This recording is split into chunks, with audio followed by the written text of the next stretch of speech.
خلک څنګه کولای شي چې له سېلابونو څخه ځان خوندي وساتي؟ په باراني موسم کې کله کله سېلابونه رامنځته کېږي. کله چې سېلابونه راوځي او خلک کافي وخت ولري، نو له ټاکلي مسیر سره سم باید په منظمه توګه د غره لمنو او جګو ځایونو ته ولاړ شي.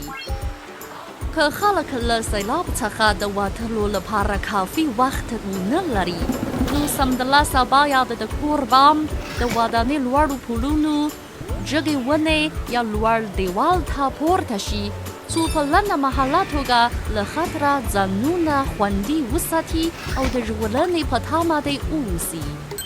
څوک باید د سېلاب په اوبو کې په یوازې ځان د لامبو وهلو له لارې نورو ځایونو ته د تګ هڅه ونه کړي. د سیند پر غاړه باید ونه درېږي او له اوبو څخه باید تېر نه شي، څو د سېلاب د څاپو له لارې یې د وړلو مخه ونیول شي. د پاملرنې وړ ټکی دا دی چې که د سېلاب څپه 15 سانتي مترو ته ورسیږي، د خلکو د غورځولو قوت به ولري. که د سېلاب څپه 60 سانتي مترو ته ورسیږي، نو د موټر د وړلو قوت به ولري.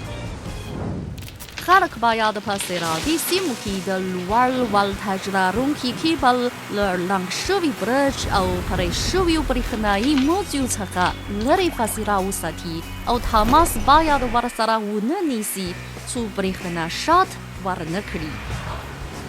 که په کور کې د سېلاب اوبه راشي یا کور د سېلاب په محاصره کې وي، خلک دی لومړی له کورنۍ سره یو ځای د کور بام ته وخیژي او بیا دی د مرستې غوښتنه وکړي.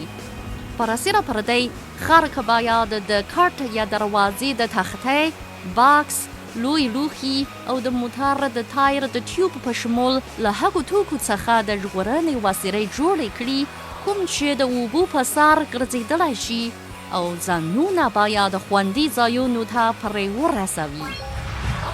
خلک دی له خطرناک ځای څخه تر وتلو مخکې د خوړو، شپېلک کوونکو شیانو او تیز رنګ لرونکو ټوکرونو په شمول شیان راغونډ کړي او له ځان سره دې یوسي.